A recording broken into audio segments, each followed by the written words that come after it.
আপনাদের চারজনকে আমি অনেক শুভেচ্ছা এবং ধন্যবাদ জানাতে চাই, আপনারা সময় করে আমাদের সাথে যুক্ত হয়েছেন। আরও কয়েকজন ভিপি প্রার্থী আমাদের ছিলেন, তাদের সবাই যার যার কাজে ব্যস্ত আছেন এবং তাদের সবার জন্যই আমি শুভেচ্ছা এবং ভালোবাসা এবং আগামীকালের জন্য একরাশ শুভকামনা জানিয়ে আজকে আমি শুরু করতে চাই। আজকের যে মানে প্রথম দিকে যে প্রশ্নগুলি সেগুলি আপনাদের সবার জন্য একই প্রশ্ন, খুব ছোট ছোট প্রশ্ন, ছোট ছোট উত্তর। আমরা একই প্রশ্ন সবাইকে করতে চাই, কিন্তু আপনাদের সবার অনুমতি নিয়ে আমি শুরু করতে চাই উমামাকে দিয়ে।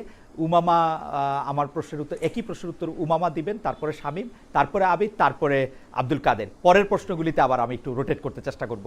আপনারা যদি আমাকে অনুমতি দেন আমি শুরু করতে চাই। জি, থ্যাংক ইউ। উমামা, আপনি কি আমাকে বলবেন বর্তমানে বাংলাদেশে যারা রাজনীতি করছেন তাদের মধ্যে কাকে আপনি আদর্শ মনে করেন? বর্তমানে বাংলাদেশে মানে জাতীয় রাজনীতিতে? জি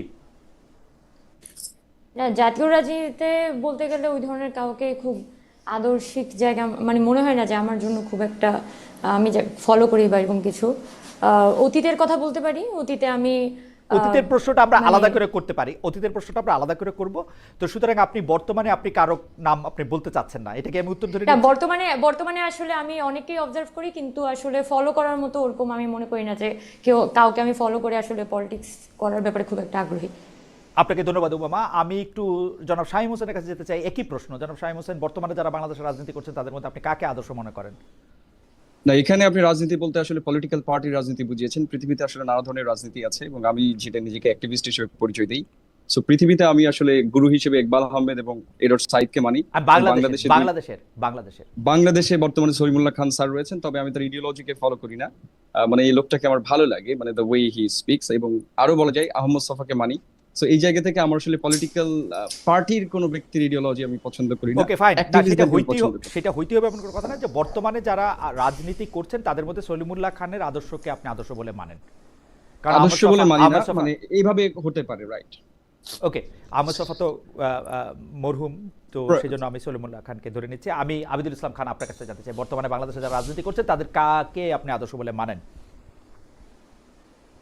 দেখেন, আমার বেড়ে ওঠাটা একটি দীর্ঘ সময় ধরে, হঠাৎ করে না। তো এই ক্যাম্পাসে 2016 সালে বিশ্ববিদ্যালয়ে ভর্তি হওয়ার পর থেকে আমি একটি যে রাজনৈতিক অপসংস্কৃতি দেখেছি, সে অপসংস্কৃতি ঘৃণা করে কিন্তু আমি এই জায়গাটাতে এসেছি। তো যার ফলশ্রুতিতে আমি দেখেছি বিগত দীর্ঘ সময় ধরে বাংলাদেশের রাজনৈতিক সংস্কৃতি, গণতান্ত্রিক মূল্যবোধ এবং নৈতিকতা একদম শূন্যের কোঠায় ছিল। তো সেই জায়গাটাতে আমি দেখতাম হচ্ছে যে গোটা বাংলাদেশ ব্যাপী যিনি হচ্ছে যে কষ্ট করে গেছেন এবং চেষ্টা করে গেছেন, জনাব তারেক রহমান, যিনি রাজনৈতিক সংস্কৃতি, গণতান্ত্রিক মূল্যবোধ এবং নৈতিকতাকে ফিরিয়ে আনবার জন্য চেষ্টা করে গেছেন। সুতরাং তার ব্যক্তিত্ব আমাকে যথেষ্ট অনুপ্রাণিত করে। তার একটা বাক্য আমাকে সবচেয়ে বেশি অনুপ্রাণিত করে, প্রিয় বাংলাদেশ, প্রিয় বাংলাদেশের মুক্তিকামী জনতা, আসসালামু আলাইকুম। ওকে, থ্যাংক ইউ। জনাব তারেক রহমানকে আপনি রাজনৈতিক আদর্শ বলে মানেন। আমি জনাব আব্দুল কাদের কাছে জানতে চাইবো বর্তমানে যারা বাংলাদেশে রাজনীতি করছেন তা কাকে রাজনৈতিক আদর্শ হিসেবে মানেন? জনাব আব্দুল কাদের। জি, ধন্যবাদ খালেদ ভাই আপনাকে। প্রথম কথা হচ্ছে আমি ক্যাম্পাসে আসার পর থেকে আদতে চিন্তা করলাম যে আসলে আমি একটা তো অবশ্যই রাজনীতি শুরু করে মানুষ কোন মানে কার সাথে রাজনীতি করবে, সেই জায়গা থেকে মনে হচ্ছে তারুণ্যের যে রাজনীতিটা কিংবা হচ্ছে আদতে স্টুডেন্টদের সেন্টিমেন্ট নিয়ে কারা রাজনীতি করে, যে স্টুডেন্টদের স্বার্থে জায়গাটা কারা রাজনীতি করে, সেই জায়গাটা চিন্তা করার চেষ্টা করছি। 19 সালে ক্যাম্পাস আসার পর থেকে দেখলাম আমি বাম ডাল সবার সাথে আমি মিশেছি, সবার যেগুলো প্রোগ্রাম আমি গিয়েছি, কিন্তু এরকম দেখি নাই। কিন্তু তো সর্বপ্রথম হচ্ছে পরিষদের সাথে আমি যোগদান করি, তারপর ছাত্র শক্তি। আমরা দেখেছি পরিষদের সাথে যোগদান করার পরও দেখেছি এক্সিস্টিং যে ছাত্র সংগঠন যারা আছে তারা দেখলাম কি আদতে ছাত্র রাজনীতি করে না, তারা শুধুমাত্র দলীয় যে লেজুর ভিত্তি করা, দলীয় যে এজেন্ডা সেগুলো বাস্তবায়ন করে। যদি এক্ষেত্রে ছাত্র রাজনীতি কথা আমি ভেবে বলি, জাতীয় রাজনীতির কথা যদি আমি বলি, দেখেন জাতীয় রাজনীতির ক্ষেত্রে অবশ্যই বাংলাদেশপন্থী যারা রাজনীতি করেন, একই সাথে আপোষহীন, গণতন্ত্রের জন্য আপোষহীন। এক্ষেত্রে আমি বেগম খালেদা কথাই বলতে পারি, গণতন্ত্রের জন্য যারা আপোষহীন, আমি ওরা রাজনীতিকে পছন্দ করি। আচ্ছা, একই সাথে হচ্ছে যদি আমি বলি যে তরুণ নেতৃত্বের মধ্যে যারা আছেন, নাহিদ ইসলাম যারা অভিজ্ঞ যারা আছেন, ভাব গাম্ভীর্যপূর্ণ যারা আছেন, আসিফ মাহমুদ যারা আছেন, আপনার তরুণ তুর্কি, তাদের রাজনীতি পছন্দ করে যারা বাংলাদেশকে ওন করেন, যারা বাংলাদেশের প্রশ্নে আপোষহীন থাকেন, যেগুলো কিংবা যে কোনো সবকিছুর বিরুদ্ধে আপোষহীন থাকেন। ওকে, আমি একটা মানে আমি আসলে বুঝাইতে পারি না, আমি একটু গ্রাউন্ড। জনাব আব্দুল কাদের বলেছেন যে বেগম খালেদা জিয়ার কথা বলেছেন, নাহিদ ইসলামের কথা, জনাব আসিম মোহাম্মদ সজীব ভুঁইয়ের কথাও তিনি বলেছেন। জনাব আব্দুল কাদের আপনাকে ধন্যবাদ। আমি একটু বলে রাখি এই পর্যায়ে প্রশ্নগুলি আসলে রচনামূলক প্রশ্ন না, অনেকটা তো ছোট ছোট করে উত্তর দিলে ভালো হয় সবাই মিলে। আমি যে এবার জনাব আব্দুল কাদেরকে দিয়ে আসলে শুরু করতে চাই। জনাব আব্দুল কাদের, এই যে ডাকসুর ভিপি পদে ক্যাম্পেইন করলেন, আগামীকাল ইলেকশন হবে, এই ক্যাম্পেইন পর্যায়ে মিথ্যা বলেছেন কিনা? দেখেন, প্রথম কথা হচ্ছে ক্যাম্পেইন চলাকালে মিথ্যা বলেছি কি বলি নাই, কিংবা হচ্ছে আপনারা যে নির্বাচনী আচরণবিধি লঙ্ঘন করেছি করি নাই, সেটা হচ্ছে কি আপনার যদি আমার প্রতিদ্বন্দ্বী যারা আছে কিংবা প্যানেলের যারা আছেন তারা হচ্ছে কি আমার পক্ষে কিংবা বিরুদ্ধে এমন কোন অভিযোগ এনেছেন কিনা আমার মনে হয় না। জনাব আব্দুল কাদের, আমাকে যদি কেউ বলে যে মিথ্যা বলেছেন কিনা, আমার উত্তর হবে না, বলি নাই। আচ্ছা দেখেন, আমরা কোনো মিথ্যা বলি না, আমরা কোনো মিথ্যা আশ্বাস দিই না। আমরা যে অঙ্গীকারগুলো দিয়েছি সেগুলো আমরা বিগত দিনে সে কর্মকাণ্ড করেছি, সেগুলো নতুন করে পুনঃ ব্যক্ত করতেছি আমরা। Fantastic, that will do. জনাব আব্দুল ইসলাম খান, ক্যাম্পেইন চলাকালে মিথ্যা বলেছেন কিনা? জি না, আমি ক্যাম্পেইন চলাকালে কোনো মিথ্যা বলিনি, এবং আমার হৃদয় থেকে ধারণ করে যে জিনিসগুলোর সমস্যা দেখেছি সে সমস্যার সমাধানের জন্য আমি আমার ইশতেহার প্রণয়ন আমরা নিজেরা করেছি, যেখানে ক্যাম্পেইন চলাকালীন কিংবা ইশতেহার কোনো জায়গায় মিথ্যা নাই। জনাব আব্দুল ইসলাম খান আপনাকে ধন্যবাদ। জনাব শামীম হোসেন, ক্যাম্পেইন চলাকালে মিথ্যা বলেছেন কিনা? না, আমি তো মিথ্যা বলার প্রশ্নই ওঠে না, কারণ হচ্ছে যে সবাই যেমন দীর্ঘ ইশতেহার দিয়েছেন, ডাকসুর যে গঠনতন্ত্র আছে সেখানে যে ক্ষমতাটা রয়েছে, আমি শুধু একটা ক্ষমতারই কথা বলেছি, এবং আমি বলেছি যে আমাকে পছন্দ না হলে এখানে যারা স্বতন্ত্র প্রার্থী রয়েছে তাদেরকে যেন ভোট দেয়। সেই হিসেবে যেহেতু আমি নিজের জন্য ভোটই চাই নাই, তো সেক্ষেত্রে মিথ্যা বলার প্রশ্নই ওঠে না। আপনাকে ধন্যবাদ। উমামা ফাতেমা। আমি ক্যাম্পেইন চলাকালীন সময়ে বা এর পূর্বেও যে জিনিস আমি নিজে বিশ্বাস করি না যে আমি করতে পারবো, এমন কোনো জিনিস আমি কখনোই নিজের মুখ দিয়ে বলি না। আর আমার যে ইশতেহার আমাদের স্বতন্ত্র শিক্ষার্থী ঐক্যর পক্ষ থেকে আমরা দিয়েছি, এমন পয়েন্টগুলোই আমরা উপস্থাপন করেছি যেগুলো নিয়ে অ্যাকচুয়ালি কাজ করা সম্ভব।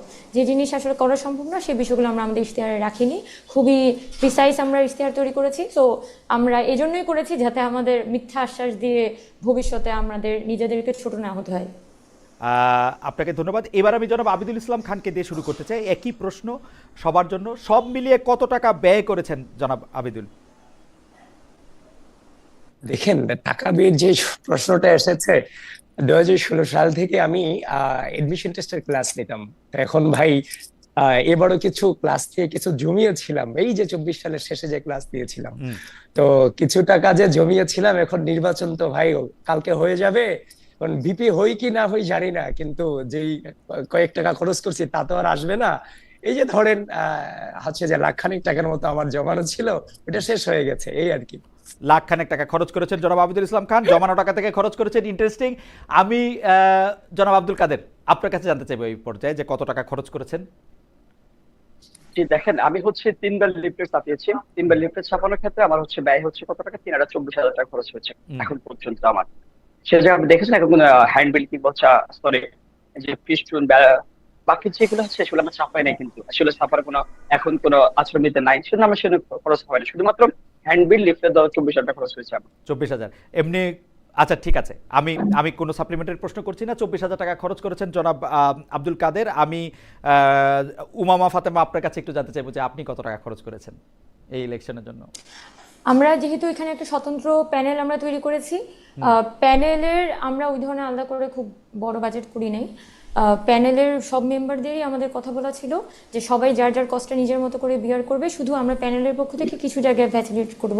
যেমন মানে আমাদের কিছু পরিচিত ভিডিও মেকার আছে যারা হয়তো আমরা বললে ওনারা ভিডিও বানিয়ে নিতে পারেন। এর বাইরে হচ্ছে প্যানেলের পোস্টার ডিজাইন করা, আর কিছু কি বলা যায় যেটা হচ্ছে আপনার অ্যাডিশনাল কস্ট, কিন্তু আমরা মোস্টলি প্যানেল মেম্বার যারা আছে তারা যাতে নিজের পক্ষ থেকে কস্টটা বিয়ার করেন সেটাই ফ্যাসিলিটেট করেছি, কিন্তু মোস্টলি খুব বেশি না। মানে আচ্ছা, আমার অ্যামাউন্টটা জানতে হবে কারণ আমি জানি না এটা কত হতে পারে, মানে লাইক 5,000, 10,000, 15,000? না, আমি আসলে যেটা বললাম যে আমি মিথ্যা কথা বলবো না। আচ্ছা, আমাদের অ্যাকচুয়ালি আমাদের যে ইউনিভার্সিটি সিনিয়ররা আছে, আমাদের ডিপার্টমেন্টের অ্যালুমনাই, এই বাবদ হচ্ছে আমাদের প্যানেলের কস্ট বাবদ আমি প্রায় 5 থেকে 10 লাখ টাকার মতো আমরা নিয়েছিলাম, যেটা অ্যাকচুয়ালি আমাদের মানে এরকম অ্যালুমনাই বা আমাদের, যেহেতু আমি দীর্ঘদিন ক্যাম্পাসে আসলে অ্যাক্টিভিজম করে গেছি, আমাদের অ্যাক্টিভিস্টদের মধ্যে থেকে আমাকে ডোনেট করেছে অনেকে। সো সেগুলো আমি চেষ্টা করেছি প্যানেলের ছোটখাটো একটা পিআর টিম, ওকে, যারা আমাদের পরিচিত, তারা দেখা গেছে যে হয়তো কিছু ভিডিও বানিয়ে দিচ্ছে, ওই ধরনের কস্ট আর কি। ওকে, আই আন্ডারস্ট্যান্ড। মানে আপনারা 5 থেকে 7 লাখ টাকা পর্যন্ত ডোনেশন পেয়েছিলেন, এর মধ্যে থেকেই আপনারা টাকা খরচ করেছেন, কিন্তু টোটাল এরকম আপনি এই মুহূর্তে বলতে পারছেন না যে আপনি কত টাকা খরচ করেছেন। ঠিক আছে, ফাইন। শামীম হোসেন, যারা হ্যাঁ, আমার আসলে বলা যায় যে খরচ হয়েছে প্রায় 30,000 টাকার মতো। এবং ইন্টারেস্টিংলি আমি যে জায়গায় গিয়েছি প্রায় প্রত্যেক জায়গায় আমাদের স্টুডেন্ট আছে, আমরা যারা এডটেক প্ল্যাটফর্মে আছি। এবারও আমার কোর্স সেল হয়েছে, প্রায় 1000 জন ভর্তি হয়েছে, তার মানে প্রায় 10 লাখ টাকার বেশি ইনকাম করেছি। কিন্তু বেশিরভাগ জায়গায় আমার লিফলেটই পৌঁছায় না। অনেকে আজকে অবজেকশন দিয়েছে যে ছেলেটার বেশি ইগো টিগো হইতে পারে, কারণ আসলে আমি প্রথমে অ্যাক্টিভিজম থেকে শুরু করেছিলাম, I wasn't serious about it. So অনেক হলে আমি রিচই করতে পারি নাই। লিফলেট যতদূর পেরেছি, এটাই লিফলেট মানে ছাপানো হয়েছে, সেটাতে দেখলাম বানান ভুলও আছে, সেটাও সংশোধন করতে পারি নাই। সো ওই লিফলেট দেওয়ার জন্য যতটুকু খরচ হয়েছে। আর যারা কাজ করছে প্রায় সবাই আমার স্টুডেন্ট আর কি, আর যারা এখন আমার কাছে পড়ে আর কি বিভিন্ন ব্যাচে। ফলে আসলে এই ইলেকশন বাবদ আপনার ব্যয় তাহলে 30,000 টাকা সোফার। রাইট। আচ্ছা, এইবারের প্রশ্ন আমি শামীম হোসেনকে দিয়ে জানতে চাচ্ছি যে 5 বছর পরে নিজেকে কোথায় দেখেন, জনাব শামীম হোসেন? মানে আগামী 5 বছর পরে নাকি বর্তমান ইউনিভার্সিটি 5 বছর পর? এখন থেকে 5 বছর পরে। বছর পরে নাকি আজকের থেকে 5 বছর পরে। আজকের থেকে 5 বছর। আমার ইচ্ছা হচ্ছে যে আমি টিচার হতে চাই এবং বিদেশে পিএইচডি করে পলিটিক্যাল ফিলোসফিতে, যেটা আমার অনেক ইন্টারেস্ট এবং যেটা নিয়ে আমি দীর্ঘদিন কাজ করছি। আপনি দেখবেন আমার নানা ধরনের লেকচার ফেসবুকে ছড়ায় যায়। সো আমি ওটাতে পিএইচডি করে ভবিষ্যতে শিক্ষকতা করতে চাই। যদি বাংলাদেশে কোথাও হয় সেটা ভালো, আর না হলে হয়তো বিদেশের কোনো বিশ্ববিদ্যালয়ে। এটাই আমার ফিউচার প্ল্যান। শিক্ষকতা করতে চান, 5 বছর পরে নিজেকে শিক্ষক দেখতে চান, প্রয়োজনে মানে সম্ভব হলে পিএইচডি করতে চান জনাব শামীম হোসেন। আবিদুল ইসলাম খান, 5 বছর পরে নিজেকে কোথায় দেখতে চান? ভাই, আমি আমার লাইফ জীবনে, বিশেষ করে বিশ্ববিদ্যালয়ের পর থেকে আমার তেমন কোনো নির্দিষ্ট গোল ছিল না। এবং গত বছরও চিন্তা করে নি যে আজকের এই দিনে আমি একটা সংগঠনের পক্ষ থেকে যে ডাকসু নির্বাচনের ভিপি হিসেবে প্রতিযোগিতা করব। তো এবং আমার সামনের সময়টা আসলে কোন পর্যায়ে যেতে চাই সেটা জানি না, তবে আমি প্রকৃতিকে ধারণ করে চলতে চাই, নেচারকে ধারণ করে চলতে চাই। দেখি উনি প্রকৃতিকে ধারণ করতে চান। জনাব আব্দুল কাদের, 5 বছর পরে নিজেকে কোথায় দেখতে চান?